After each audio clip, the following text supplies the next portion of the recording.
everyone, welcome back to my channel. I'm Huck. Today we're doing a book haul. These are books that I mostly accumulated over March and April. I have 7 books and 5 graphic novels to talk to you about today.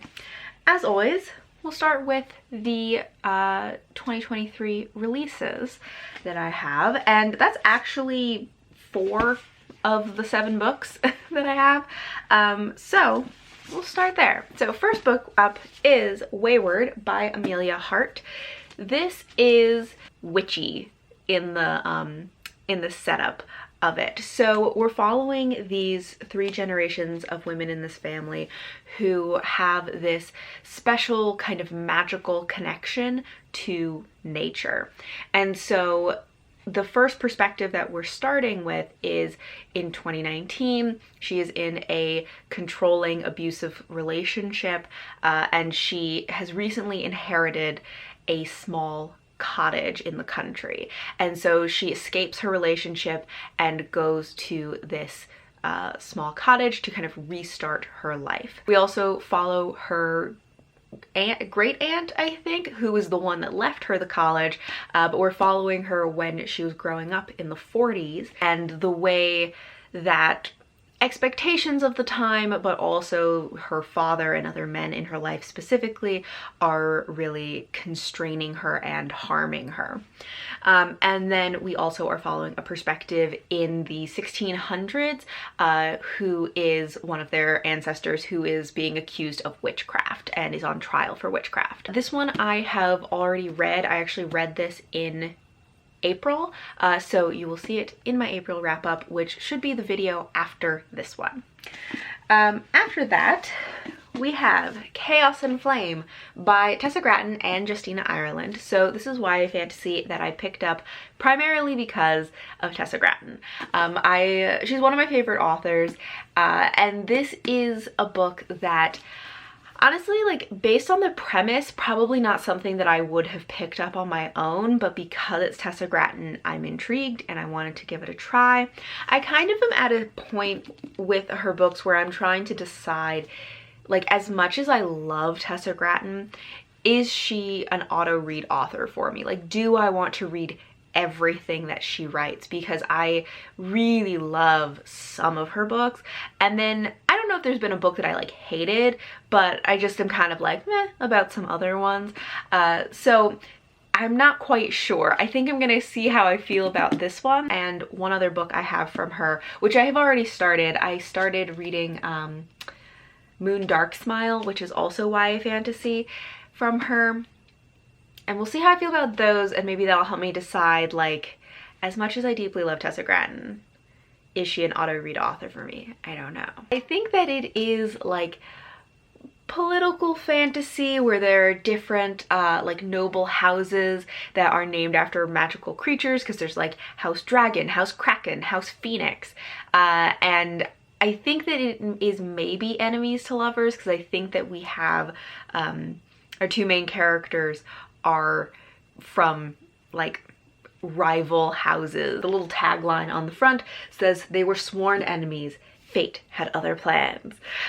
So it sounds like maybe it could be fun. We'll see what happens. I've never read anything from Justina Ireland, so that'll be interesting. And we'll see. We'll see where this goes. Okay, next up, I have Funeral Songs for Dying Girls by Sherry Dimeline. This is, I think, like, YA paranormal contemporary, where we're following a girl who lives by a cemetery. Her father, I think, is the caretaker of the cemetery, and she tends to wander around the cemetery at night, which has sparked some ghost rumors, which is actually good for them because it means now there are tourists and they can use the like tourism money to support the cemetery.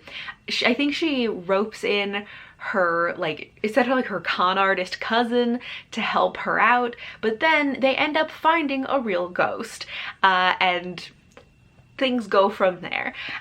So I thought that sounded like a really interesting premise.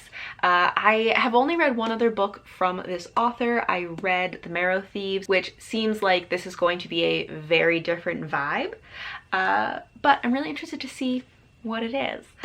And then after that, I also picked up Some Desperate Glory by Emily Tesh, which honestly, I'm wondering if maybe I should not have pre-ordered this, because two reasons. One is, Emily Tesh, I have read one book from her before. I read her novella, Silver in the Wood, which you would think I would love because it's forest magic, but I was not into it.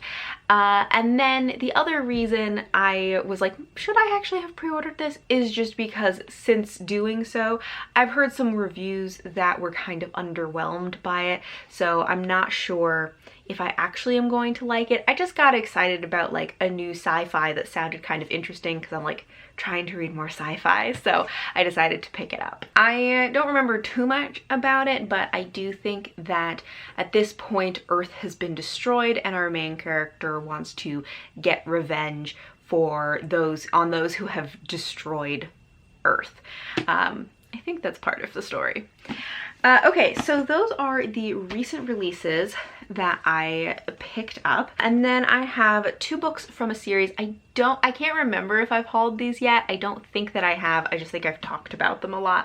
But I got The Dawn Stag and The Boar Stone, both by Jules Watson. These are the second and third book in the Dalriada trilogy, which is a historical fiction series set in Scotland. The first one is The White Mare. I actually have already read The White Mare and The Dawn Stag in March, I think. So I'll link my wrap-up in the description if you want to hear my thoughts on the first two books. But it's a historical fiction series that I have really been loving.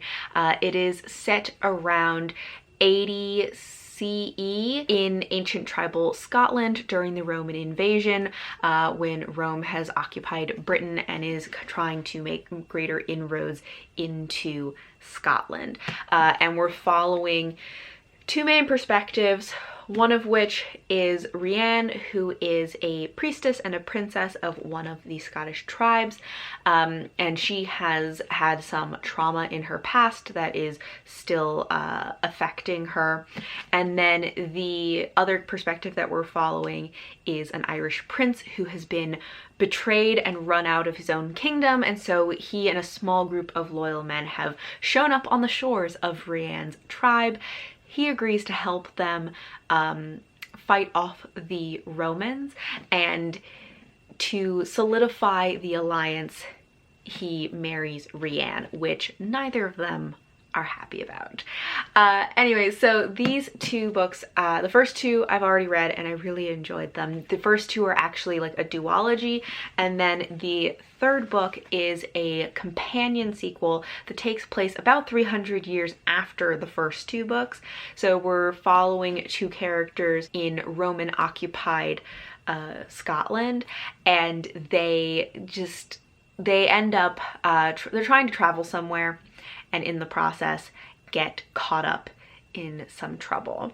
And I actually am currently reading this one. I've been in kind of a weird reading mood and haven't really felt like reading a lot recently, so I've been moving pretty slowly through this, but I am enjoying it. I just think I just haven't been in the mood to read recently. So I got these recently, and then the last book that I picked up is a very different kind of book.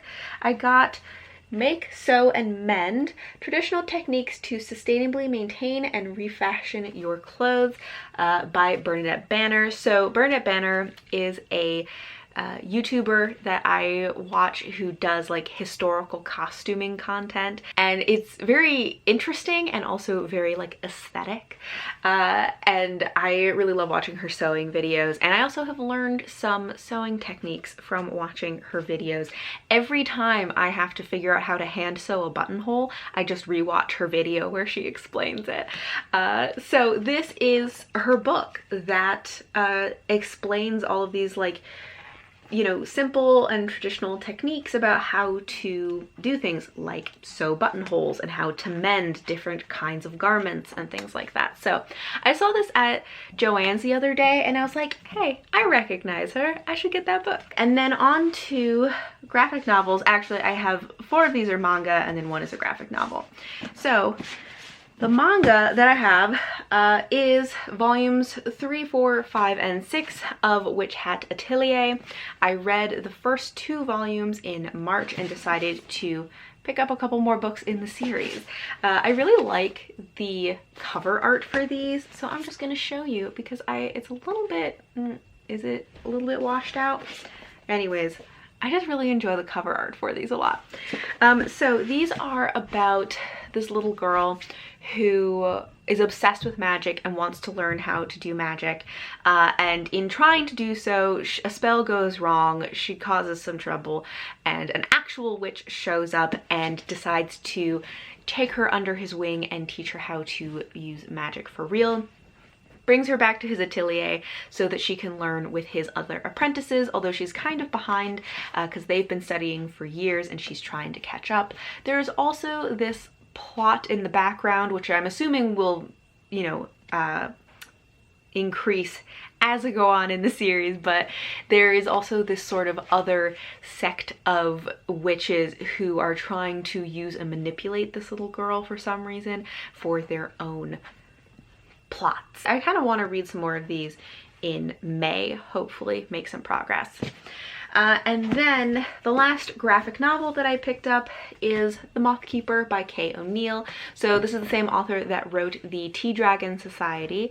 And this is about a nocturnal community that are kind of like shepherds to these special moths that pollinate this like particular plant. And it's a lot about like community and loneliness and sharing of, you know, burdens and time and caring with other people. It's a very sweet book. I already read this in March, I think, so in the March wrap up. This should be in there as well. So those are all of the books that I picked up in March and April. I'd love to know if you've read any of these, what you thought about them, or if there are any other like March or April releases that you want to tell me about that maybe I didn't pick up. But thank you all for watching, and until next time, bye!